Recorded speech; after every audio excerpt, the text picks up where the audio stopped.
Meus amados, eu saúdo a todos com a graça e a paz do Senhor, dando continuidade à nossa revista Lições Bíblicas da CPAD. Estamos adentrando hoje na lição de número 7, hoje 17 de maio de 2020. O tema da lição, Cristo é a nossa reconciliação com Deus. O nosso texto áureo se encontra em Efésios capítulo 2, verso 14, e nos diz assim: porque Ele é a nossa paz, a qual de ambos os povos fez um, e derribando a parede de separação que estava no meio. A verdade prática nos ensina: ao morrer na cruz do Calvário, Cristo reconciliou os eleitos, desfazendo a inimizade entre Deus e os homens. A leitura bíblica em classe se encontra na carta aos Efésios, capítulo 2, versos 14 ao 19, e nos diz assim: porque Ele é a nossa paz, o qual de ambos os povos fez um, e derribando a parede de separação que estava no meio, na sua carne, desfez a inimizade, isto é, a lei dos mandamentos, que consistia em ordenanças para criar em si mesmo, dos dois, um novo homem, fazendo a paz. E pela cruz reconciliar ambos com Deus em um corpo, matando com ela as inimizades. E vindo ele, evangelizou a paz a vós que estáveis longe e aos que estavam perto. Porque por ele ambos temos acesso ao Pai em um mesmo Espírito. Assim que já não sois estrangeiros nem forasteiros, mas concidadãos dos santos e da família de Deus. Senhor nosso Deus e nosso Pai, nós louvamos e engrandecemos o teu nome, Senhor, pela tua presença em nossas vidas na manhã deste dia, te pedindo, Pai, que tu venha falar conosco e nos instruir através da tua palavra. Senhor, a tua palavra que nos sustenta, principalmente, Senhor, nesses dias em que vivemos de tanta dificuldade em todo o planeta. Nos abençoa, nos fortalece, nos dá graça e fala conosco. Nós te pedimos em nome de Jesus. Meus amados, a nossa lição, como dissemos, Cristo é a nossa reconciliação com Deus. Essa reconciliação, ela trata de paz. E nós elencamos aqui 3 elementos que dizem respeito a esta paz. Deus, ele nos reconciliou de maneira horizontal, ele nos reconciliou de maneira vertical e ele nos reconciliou também no âmbito interno. Então, horizontal, vertical e interno. A reconciliação horizontal, ela trata da reconciliação entre judeus e gentios, que sempre viveram em inimizade, principalmente inimizade religiosa e inimizade espiritual. E quando Deus chamou Abraão, ele já preconizava essa reconciliação entre judeus e gentios, quando ele dizia e prometia a Abraão: em ti, na tua descendência, serão benditas todas as famílias da terra. A descendência de Abraão, naturalmente, todos nós conhecemos que foi os judeus. E o restante das famílias da terra, os gentios. Então, os gentios foram benditos pela descendência de Abraão, e esta é a reconciliação horizontal que nos foi dada por Deus. A reconciliação vertical é a reconciliação entre o homem e Deus. Nós éramos inimigos de Deus e através de Cristo, pela paz de Cristo, nós fomos reconciliados com Deus. João capítulo 3, verso 16, nos diz que Deus amou o mundo de tal maneira que deu seu Filho unigênito para que todo aquele que nele crê não pereça, mas tenha a vida eterna. E finalmente, meus amados, para concluir essa introdução, a nossa reconciliação interna. Essa reconciliação interna trata da comunhão que há entre os irmãos e na igreja. Quando eu digo comunhão entre os irmãos e na igreja, eu não me refiro à igreja local de uma maneira geral, ou como nós poderíamos dizer, a igreja evangélica. Porque em muitos lugares da igreja evangélica não existe reconciliação e não existe paz. Mas eu me refiro a uma reconciliação do corpo de Cristo, a igreja de Jesus, aqueles que foram chamados por Jesus. Jesus, ele falava disso lá no Sermão do Monte, quando ele falava nessa inimizade que existe entre supostos irmãos. Ele dizia: quando tu vieres ao altar com a tua oferta e tu te lembrares que teu irmão tem alguma coisa contra ti, eu não quero a tua oferta. Volta, reconcilia-te com teu irmão e depois traz a tua oferta que eu recebo. Portanto, meus amados, essa reconciliação ela tem essas três vertentes. Reconciliação horizontal, que trata da reconciliação entre judeus e gentios, que foi promovida por Cristo.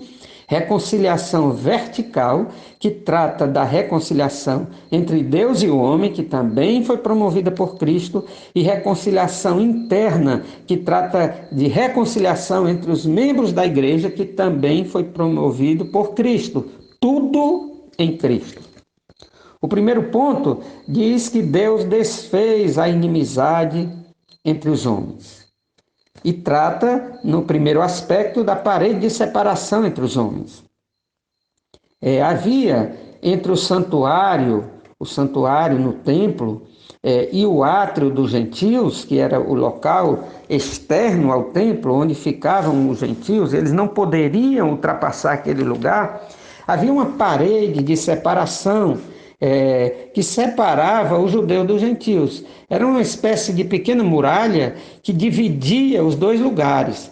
E os gentios não poderiam entrar no santuário ou adentrar o santuário. E essa parede de separação ela foi derribada.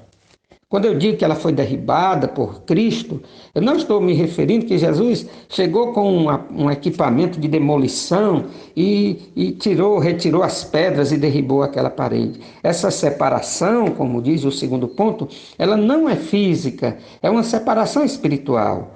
Jesus quebrou essa inimizade, porque ele veio para quebrar a inimizade. E quem vive inimizade não é dele, não pertence a ele e não faz parte do reino dele.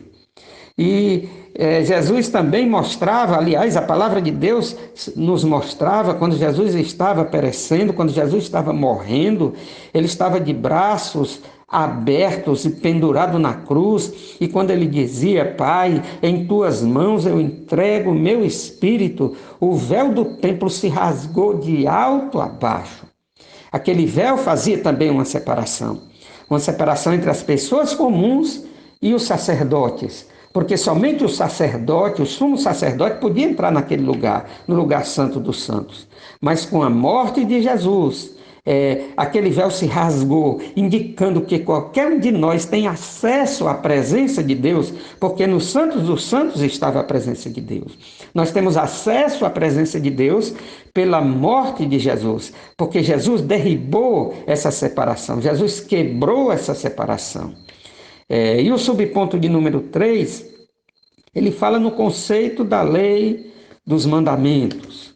Evidentemente que essa lei dos mandamentos trata da lei mosaica, da lei de Moisés, né? E essa lei, como diz o nosso autor da revista, ela é tripartida.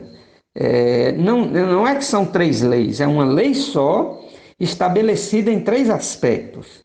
Havia a lei moral, a lei cerimonial e a lei civil. A lei moral, ela trata da moral de Deus, da santidade de Deus. E tudo que fere a santidade de Deus fere a lei moral. E todos nós vivemos nessa lei moral, não escrita em tábuas de pedra, mas escrita nas tábuas do nosso coração.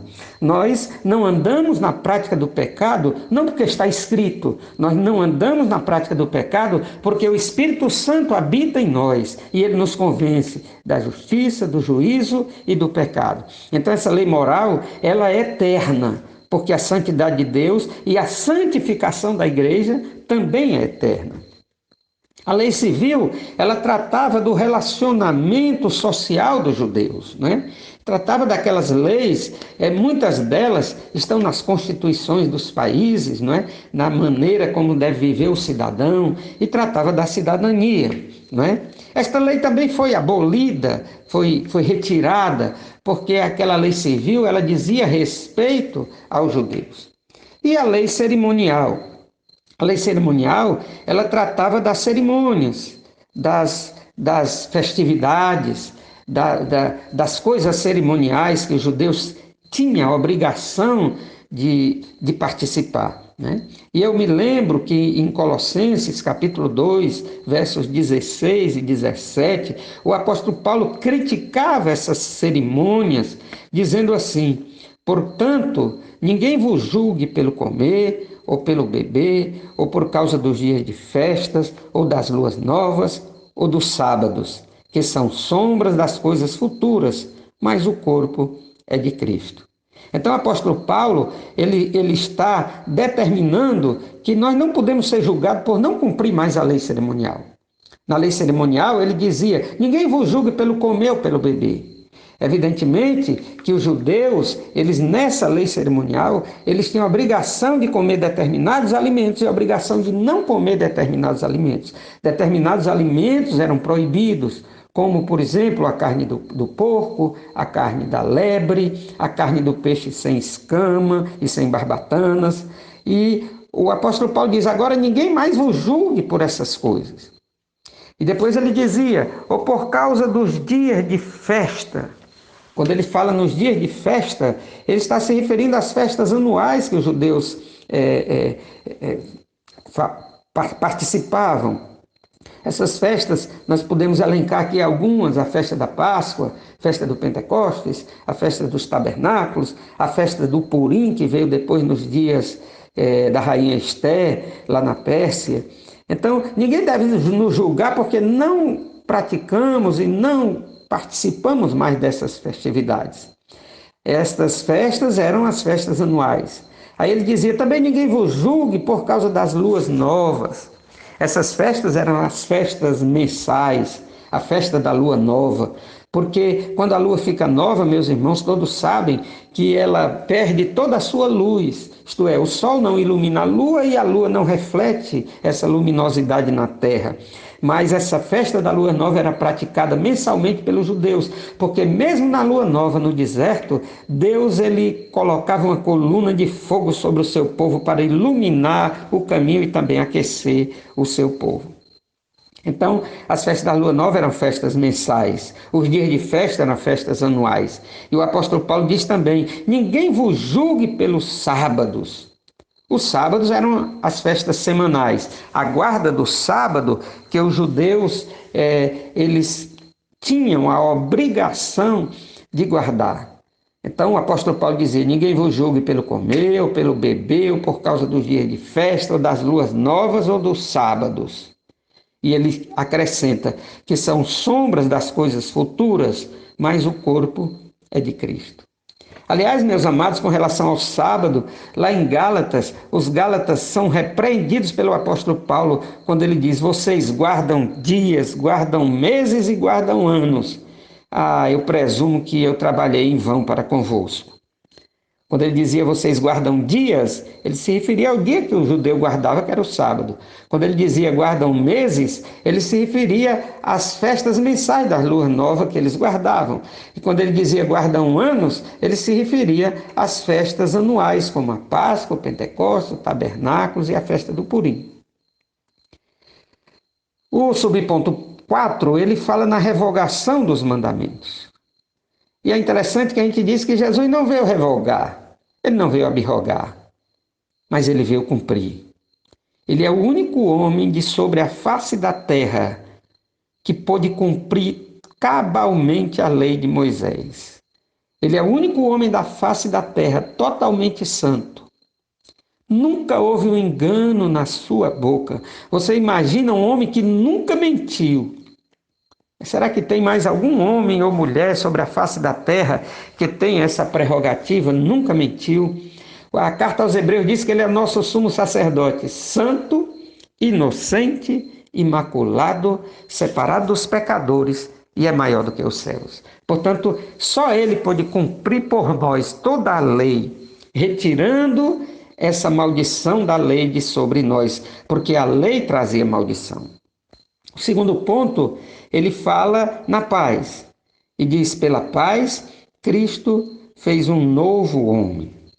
E aí nós precisamos trazer o conceito de paz, porque as pessoas elas têm uma ideia errada sobre a paz. Mas o conceito bíblico de paz é a ausência das obras da carne que dizem respeito à disputa. As obras da carne, porfia, emulação e dissensão. Lembrando que essas coisas estão dentro das igrejas. Porfia, emulação e dissensão, por causa dos homens que estão introduzidos no nosso meio, que se dizem cristãos e não são, mas mentem, como diz o Apocalipse. Meus amados, então, a porfia, a emulação e a dissensão são elementos que retiram a paz e o conceito verdadeiro da paz, que está elencado nas obras da carne que Paulo colocou lá na carta aos Gálatas. O segundo subponto diz que Cristo é o motivo da nossa paz e sequenciado pela nova humanidade formada pela paz. Evidentemente que Cristo é o motivo dessa paz.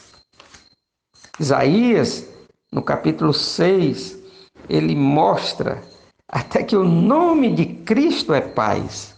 Quando ele se refere ao nascimento da criança, e ele diz, porque um menino nos nasceu, um filho se nos deu, e o principado está sobre os seus ombros, e o seu nome será Maravilhoso, Conselheiro, Deus Forte, Pai da Eternidade, Príncipe da Paz. E os profetas, meus irmãos, também profetizaram sobre Cristo como a paz. O profeta Ezequiel predisse que no novo concerto, o concerto que Deus se propôs estabelecer através do Messias, que é Cristo, seria um concerto de paz. Está no capítulo 34 do livro do profeta Ezequiel.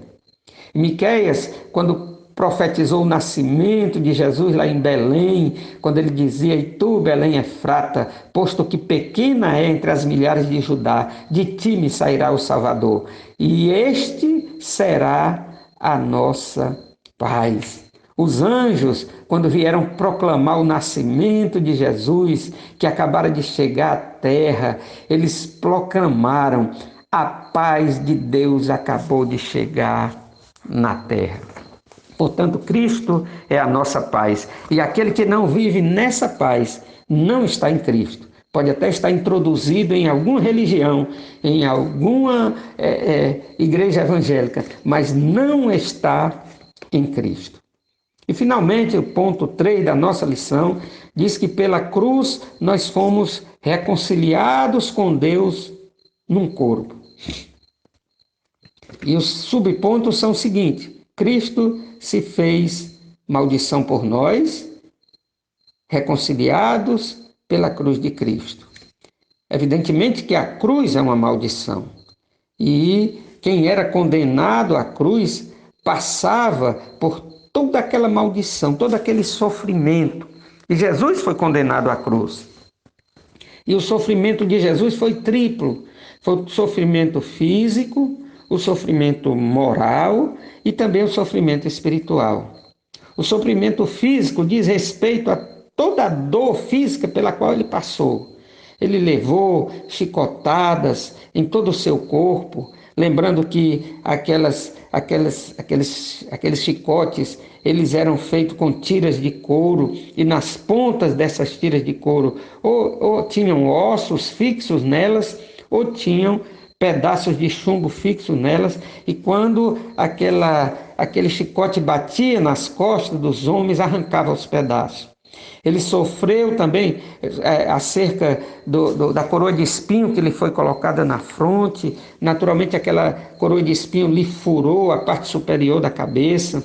Ele sofreu também levando o soco dos homens. Todo esse foi o sofrimento físico de Jesus. Ele sofreu carregando a cruz e subindo ali até o Calvário. Esse foi o sofrimento físico, mas ele também passou por sofrimento moral.